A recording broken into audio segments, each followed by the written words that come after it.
बिस्मिल्लाहिर्रहमानिर्रहीम। अस्सलामु अलैकुम। रिस्पेक्टेड डियर स्टूडेंट्स, मैं हूं आपका कोर्स इंस्ट्रक्टर इंग्लिश टीचर फजल शहबाज खान। एक बार फिर आपकी खिदमत में एक नए रिकॉर्डेड सेशन के साथ हाजिर हूं। आज के लेक्चर के लिए जो टॉपिक मैंने यहाँ पर आपके लिए चूज़ किया है वो आपके प्रिपरेशन के लिए बिल्कुल मौजू और आपके एरर स्पॉटिंग करने के लिए बिल्कुल उसके ऐन मुताबिक है। एक ऐसा टॉपिक कि जो as far as Urdu language is concern, हम उर्दू में इसका इस्तेमाल बहुत करते हैं और इंग्लिश में इसका इस्तेमाल गलत करते हैं। तो जी हाँ, टॉपिक का नाम आपके सामने है। आज हम बात करने जा रहे हैं कॉजेटिव वर्ब्स की, एक ऐसा पार्ट कि जिसके लिए मैं लिखूंगा नहीं लेकिन आपको बता ज़रूर दूं कि ये वो चंद वर्ब्स हैं जिनकी अपनी कोई मीनिंग नहीं होती।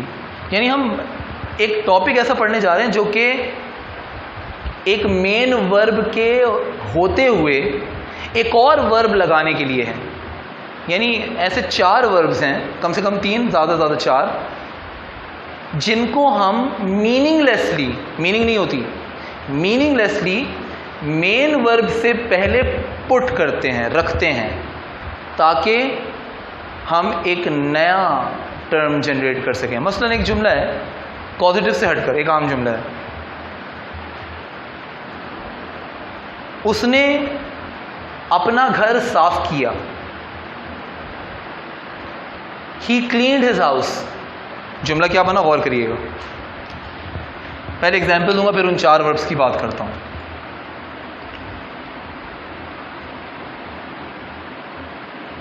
फॉर एग्जाम्पल, उसने अपना घर साफ किया, खुद किया ना, ही क्लीन्ड हिज प्लेस या हिज हाउस।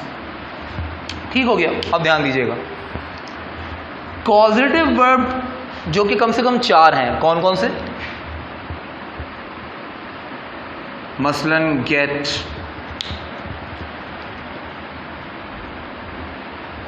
इसके अलावा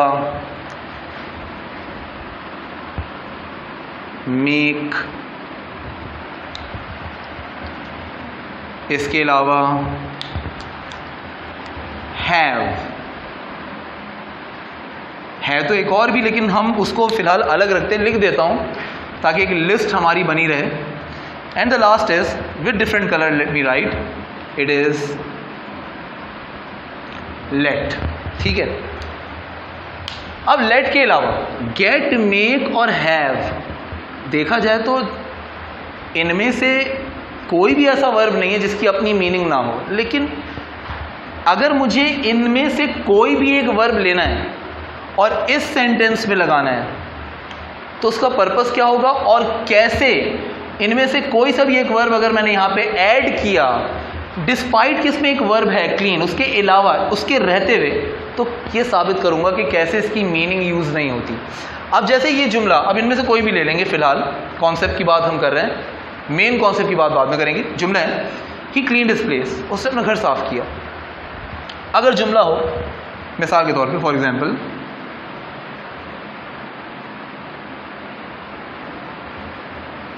उसने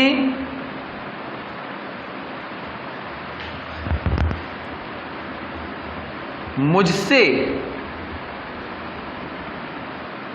अपना घर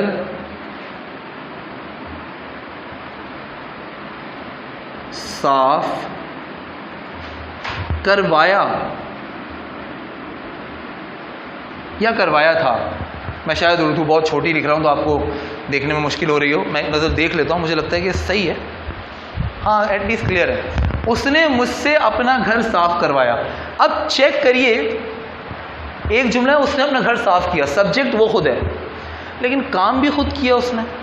जब आप काम खुद कर लेते हैं तो डायरेक्ट आप मेन वर्ब यूज़ कर लेते हैं। अब चाहे ये पास्ट सिंपल हो, चाहे ये पास्ट कंटिन्यूअस हो, वर्ब चेंज हो जाएगा। He was cleaning his place, वो साफ करेगा। He will clean his place, वो साफ कर रहा है। He is cleaning his place, वो कर चुका है। He has cleaned his place.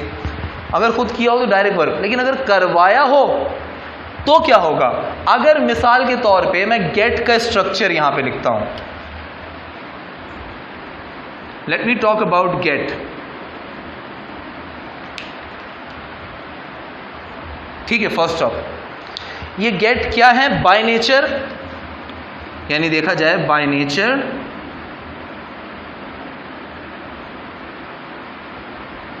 Gate क्या है, गेट इज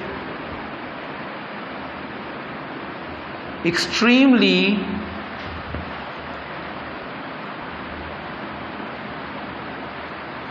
इनफॉर्मल।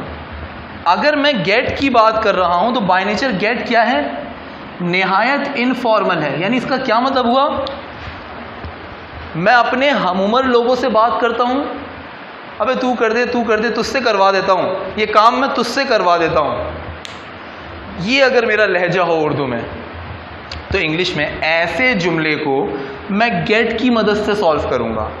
मान लीजिए यही जुमला हो लेकिन किसी बड़े के लिए हो, जबकि होगा नहीं, जुमला चेंज होगा, किसी बड़े के लिए हो तो सेंस डिफरेंट होगा। जाहिर है नेचर वाइज मैं यहां पर इनफॉर्मल नहीं, एक्सट्रीमली फॉर्मल हो जाऊंगा। तो अपने बड़े से बात करते हुए जब मैं एक्सट्रीमली फॉर्मल हो जाऊं तो मेक आ जाएगा। और अगर कि मैं न्यूट्रली बात करूं, बड़ा हो या छोटा, मेरा टोन ही ऐसा है, लेकिन मैं बदतमीजी नहीं कर रहा, लेकिन मैं साफ साफ बात, सीधी बात भी कर देता हूं। यानी मैं क्या हूं, मैं न्यूट्रल हूं by nature. If I am neutral by nature तो मैं ना गेट यूज करूंगा ना मेक यूज करूंगा, मैं डायरेक्ट हैव यूज करूंगा। लेकिन गेट और हैव अगर लगाया जाए तो एक जैसा स्ट्रक्चर बनता है, लेकिन इन दोनों की जगह जब मेक लगाया जाए तो थोड़ा चेंज आता है। आइए जरा देखते हैं। अब ये है आपका जुमला, ही क्लीन्ड हिज प्लेस। मुझे सेंटेंस को गेट के स्ट्रक्चर में लाना है। गेट का स्ट्रक्चर मैं पहले यहाँ पे लिख देता हूँ। अच्छा, गेट की मीनिंग भी मैं आपको बता दूँ ज़रा। नेचर वाइज तो ये है, अगर मीनिंग के हिसाब से देखा जाए तो ये यूज़ किया जाता है किसी को कन्विंस करने के लिए। आप किसी को मजबूर तो नहीं कर रहे, पर कर सकते हैं, लेकिन कन्विंस कर रहे हैं। अब बात मैंने मजबूर की भी कह दी है तो चलो मैं ये भी लिख देता हूँ। कन्विंस के अलावा आप किसी को परसुएड कर रहे हो, और या तो आप किसी को ट्रिक कर रहे हो, मतलब घुमा रहे हो।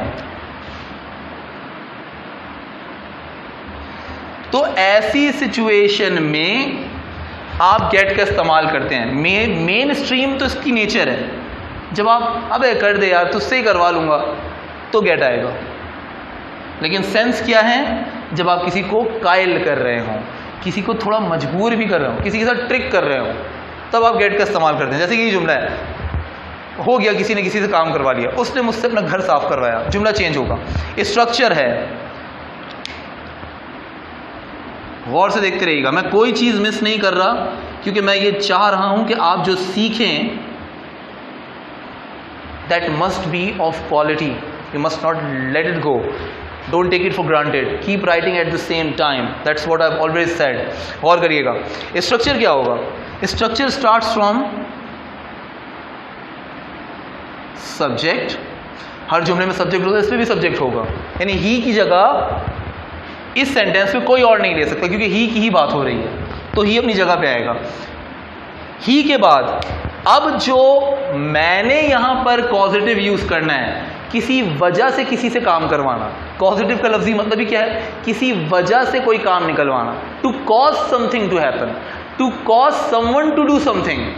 ठीक है, तो मैं उसके लिए गेट यहां पर यूज कर रहा हूं। मैं हैव भी कर सकता हूं, यहीं पर मेक भी कर सकता हूं। लेट्स से मैं यहां पर गेट ले लेता हूं। लेकिन एक बात यहीं पर समझ लीजिए, ताकि आगे जब आप इस गेट की जगह मेक यूज़ करें या हैव यूज़ करें तो आपको ये बात क्लियर हो।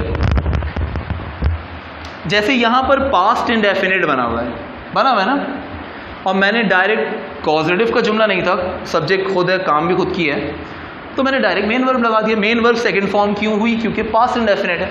अब अगर कि मुझे पास्ट इंडेफिनिट ही यूज़ करना है, लेकिन सब्जेक्ट भी मैं हूं, लेकिन काम किसी से करवाना है, और कॉजेटिव की शक्ल में काम करना है, मतलब मुझे या तो गेट लगाना है या मेक या हैव। तो होगा क्या, जिस तरह मेन वर्ब को देखकर आप कभी सेकंड फॉर्म, कभी थर्ड फॉर्म, कभी फोर्थ फॉर्म बनाते हैं, ठीक उसी तरह गेट को आपने उस मेन वर्ब की प्रायोरिटी देनी है। क्योंकि देखिए सब्जेक्ट के बाद जो आता है, जो पहला वर्ब आता है, अब जैसे यहाँ पे गेट आ रहा है, प्रायोरिटी तो फिर सी की हुई ना। ये एक अलग बात है कि इसके बाद एक और वर्ब यूज होगा, और ये वो वर्ब होगा मेरे दोस्तों जो मेन वर्ब होगा। असल मेन वर्ब तो आगे आ रहा है, ये तो डमी वर्ब है ना, जिसकी कोई मीनिंग नहीं है। ये सिर्फ जुमले को उसने अपना घर साफ किया से निकालकर उसने मुझसे अपना घर साफ करवाया, घुमाने की तरफ आ रहा है कि सब्जेक्ट ने मुझे भी सब्जेक्ट बनाया और अपना घर साफ करवाया। मैं क्लीन यूज करूंगा but not here, there in other place. तो गेट को वो प्रायोरिटी मिलेगी जो मेन वर्ब को मिलती है। फॉर एग्जाम्पल अगर ये होता ही वॉज क्लीनिंग, क्या होता, ही वॉज क्लीनिंग, तो यहां पर मुझे लिखना पड़ता ही वॉज गेटिंग। यहां पर अगर लिखा होता ही विल क्लीन, तो यहां पर मुझे लिखना होता ही विल गेट क्लीन। तो बाद में आएगा, अब कैसे आएगा ये नोट करें। यहां तक उम्मीद करता हूं बात समझ में आ गई होगी। क्लियर ना हो व्हाट्सएप पे क्वेरी करिएगा, I will be on it इंशाल्लाह, don't worry. Subject plus get plus, अब गौर करें, अब आपको डायरेक्ट यहां पर सबसे पहले ऑब्जेक्ट मिल जाएगा। अच्छा, ये कभी कभी ऑब्जेक्ट 1 बन जाता है क्योंकि आगे ऑब्जेक्ट 2 भी आता है, लेकिन फिलहाल हम इसे ऑब्जेक्ट लिख रहे हैं। ऑब्जेक्ट कैसा वाला होगा, जो डायरेक्ट ऑब्जेक्ट होगा। मसलन इस जुमले में डायरेक्ट ऑब्जेक्ट मैं हूं, तो यहां मी आ जाएगा। For example he, past tense है ना, ही got me, he got me.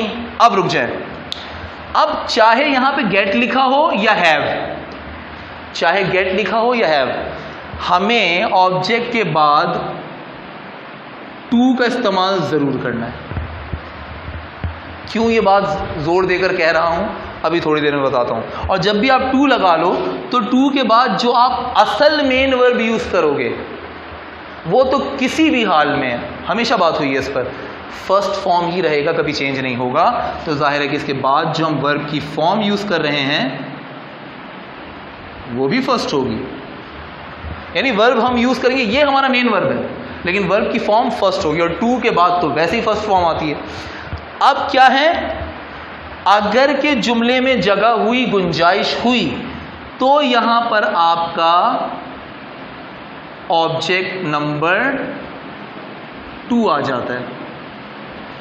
If necessary, मतलब अगर हुआ तो, नहीं है तो एक ही ऑब्जेक्ट से भी काम चल जाता है। आइए, स्ट्रक्चर लिखा हुआ है, सेंटेंस लिखा हुआ है, गेट यूज करना है, बनाते हैं। उसने अपना घर साफ किया, he cleaned his place, past tense. उसने मुझसे अपना घर साफ करवाया, जुमला आपके सामने है, मैं इसे लिखने जा रहा हूं। ही पास्ट टेंस था तो इफेक्ट यहीं पड़ेगा, गेट पे या मेक पे या हैव पे।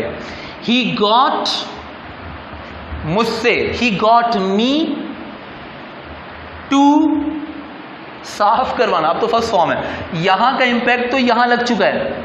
अब चाहे टेंस कोई भी हो, पॉजिटिव वर्ब लगाने के बाद मेन वर्ब फर्स्ट फॉर्म रह जाएगी। He got me to clean his house, अपना घर, his house. Check this one out, इसमें दोनों ऑब्जेक्ट हैं। सब्जेक्ट के नीचे आ गया सब्जेक्ट, पॉजिटिव वर्ब लगा लिया टेंस के इफेक्ट के साथ, यानी वॉज क्लीनिंग होता तो वॉज गेटिंग हो जाता, टेंस का इफेक्ट। ये तो मैंने लिखा है, ये ना भी हो, खुद ब खुद आपने बोलते हुए ऐसे जुमले को इमेजिन करके इसको कन्वर्ट करना है। और एग्जाम में भी आपने इसको इस तरीके से देखना, अगर आपको एग्जाम देते हो।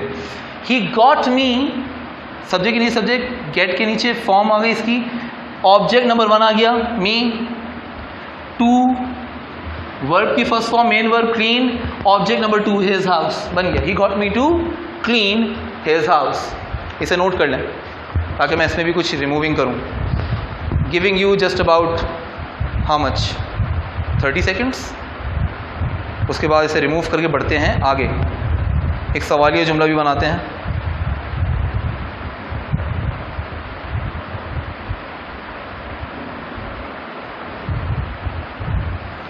बल्कि चलें एक सवालिया जुमला हाथ के हाथ बना लेते हैं, फिर आप इसे मिटा सकते हैं। सवाल इसलिए बना रहा हूँ ताकि हेल्पिंग वर्ब का पता चल जाए। हेल्पिंग वर्ब भी बिल्कुल टेंस की तरह लगता है। फॉर एग्जाम्पल मेरा एक जुमला है प्रेजेंट इंडेफिनिट का, और उर्दू में जुमला है तुम कैसे उससे अपना काम करवाते हो, तुम कैसे उससे अपना काम करवाते हो। अगेन अ कॉमन सेंटेंस, मैं इंग्लिश में बना रहा हूँ, प्रेजेंट इंडेफिनिट है तो मैं क्या बना रहा हूँ, WH वर्ड भी आएगा, एडवर्ब जिसे कहा जाए तो गलत नहीं होगा। For example a sentence can be why तुम कैसे, मतलब how, I beg your pardon, तुम कैसे उससे अपना काम करवाते हो, यानी हाउ। अब प्रेजेंट इंडेफिनिट है तो डू यू गेट हिम, उससे अपना काम करवाते हो, टू डू योर वर्क। लीजिए सवाल भी बन गया। बहुत सारे जुमले बन सकते हैं, टेंस चेंज कर लो, तुम कैसे उससे अपना काम करवा रहे हो, how are you getting him to do your work etcetera. इस तरह बहुत सारी चीज़ें। चलें, तो ये अब आपका बन गया पहला हिस्सा गेट का। इसी की जगह मैं मेक और हैव भी लिखने वाला हूँ। ज़रा इसको मिटाने के से पहले एक नज़र आप इसको देख लें।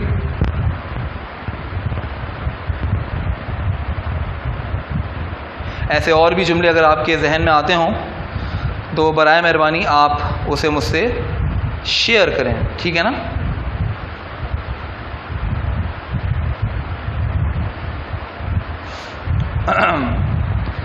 अब बारी आ गई कि हम पहले हैव का इस्तेमाल कर लें, ठीक है। कुछ ज़्यादा चेंज नहीं होगा। हाँ, हम सेंटेंस चेंज कर सकते हैं। तो एक काम करते हैं, मैं यहाँ ये वाला सेंटेंस मिटा रहा हूँ और अल्टीमेटली मैं फिर ये भी मिटा देता हूँ, ये भी मिटा देता हूँ, ज़रूरत ही नहीं।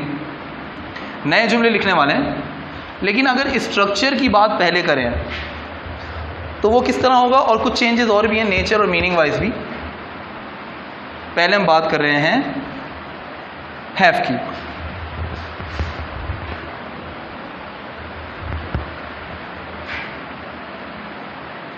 अरे भाई, ये भी तो मिटाना है।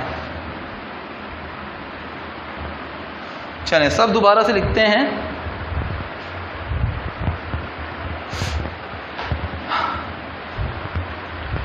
Now I'm talking about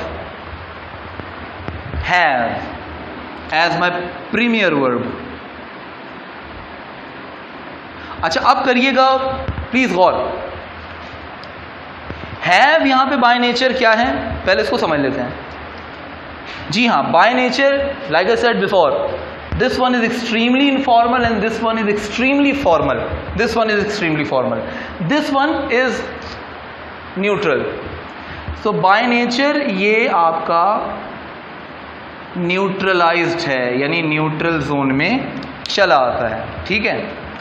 तो ये तो भाई बाय नेचर हो गया। अब मीनिंग की बात करें, हम हैव का इस्तेमाल किसी को कन्विंस करने के लिए नहीं करते, ना ही हम किसी पर ज़बरदस्ती करने के लिए करते हैं, ना ही हम किसी को बेवकूफ़ बनाने के लिए करते हैं। यानी ज़ोर ज़बरदस्ती और बहलाना फुसलाना ये उसी के साथ होता है जिसकी इज्जत हमारे दिल और दिमाग में कम हो।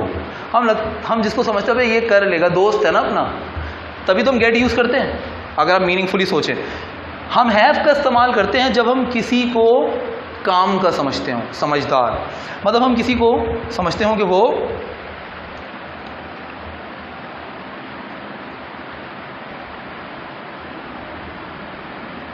ऑथराइज्ड है, मतलब समझदार है। या इन अदर वर्ड्स, जब हम किसी को जिम्मेदारी देते हों, गिविंग रिस्पॉन्सिबिलिटी,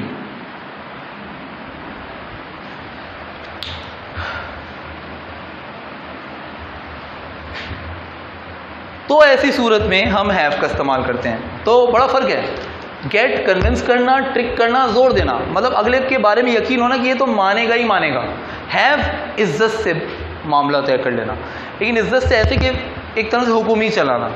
मसलन एक जुमला ले लेते हैं, जुमले बहुत सारे हैं। अब मेरे घर में, वैसे हर एक के घर में मुलाजिम काम नहीं करता, लेकिन आपको अपने घर में किस बंदे पे सबसे ज़्यादा ट्रस्ट होगा? For example, you can trust your own brother, probably your mother as well. तो आप चले अपने भाई की बात कर रहे हैं, छोटा भाई है, करेगा ही करेगा, लेकिन एक जिम्मेदारी है उसकी। आपको लगता है कि कभी आप घर पे ना हो तो आप उससे कह सकते हैं कि जाओ जाके इसको देखना और इसको संभाल के रखना। मिसाल के तौर पे एक जुमला है, मैंने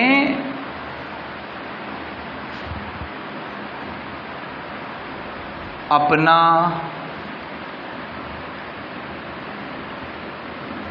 बस्ता कहते हैं बैग को, मैंने अपना बस्ता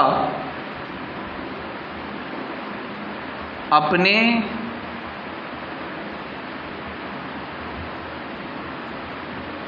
छोटे भाई से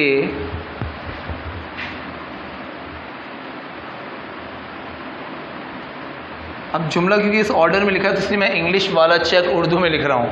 हालांकि अगर मुझे लिखना होता तो मैं लिखता मैंने अपने बस्ते की छोटे भाई से निगरानी करवा ली है, मतलब जायज़ा, अपने छोटे भाई से जायज़ा करवा लिया है। अब जायज़ा नहीं लिख पाया, पैटर्न डिफरेंट था तो चेक ही लिख रहा हूँ। मैंने अपना बस्ता अपने छोटे भाई से चेक करवा लिया है। टेंस चेंज कर रहा हूँ इस बार, प्रेजेंट परफेक्ट ले लूँगा, ठीक है ना, क्या फ़र्क पड़ता है? You studied that, haven't you?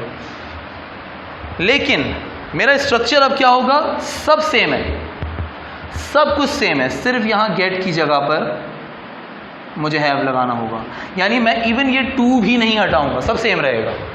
हाँ, लेकिन मेरा टेंस प्रेजेंट परफेक्ट है, तो ये हैव चेंज होकर किस में बन गया?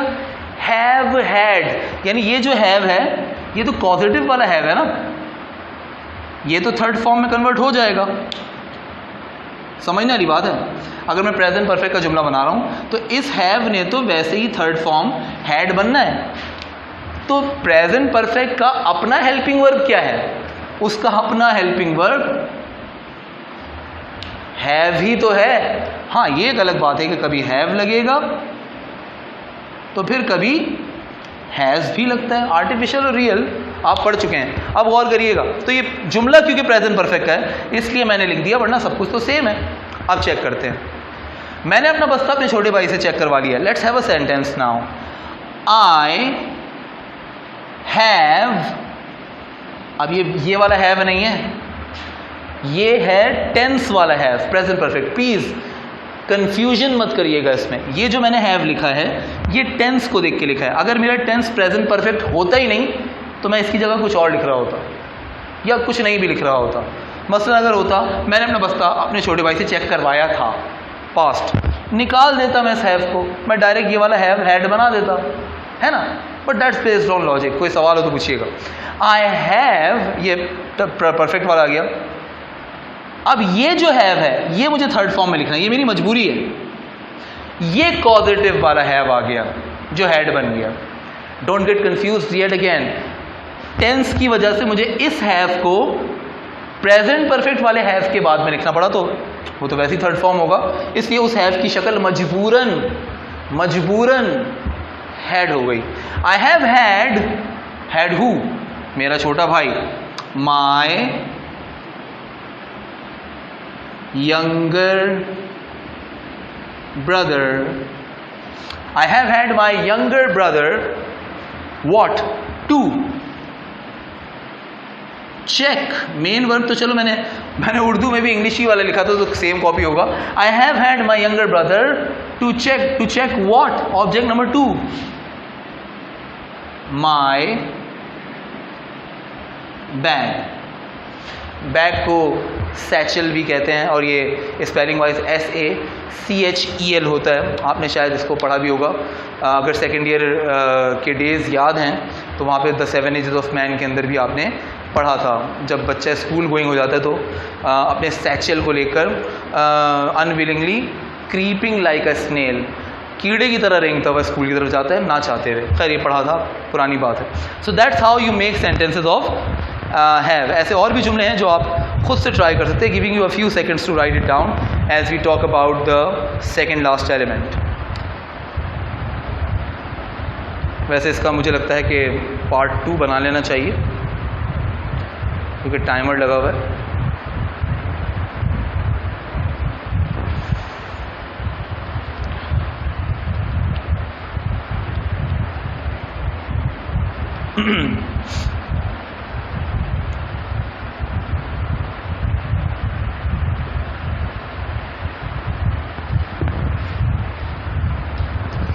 चलें, तो इसे मैं मिटा ज़रूर दूंगा, लेकिन पार्ट नंबर 1 हम यहीं पे रोकते हैं। ठीक है जी, आपने पॉज करके यकीनन इसको और अच्छी तरह देखा होगा। सवालात हों व्हाट्सएप ज़रूर करिएगा, आपके वॉइस नोट का मैं फ़ौरन यहाँ पर आंसर इंशाल्लाह ताला आपको ज़रूर पहुँचाऊँगा। पहली फ़ुर्सत इस पर यकीन रखिएगा, या आपके साथ जब ऑनलाइन डिस्कशन मेरी होगी जैसे होती है, मैं उसमें आपके हाथ के हाथ सवालात का जवाब ज़रूर दे दूँगा। फ़िलहाल इस पार्ट के लिए इतना ही, यहीं से कंटिन्यू करते हैं in the second part. Don't go anywhere, I will B right back in the second half.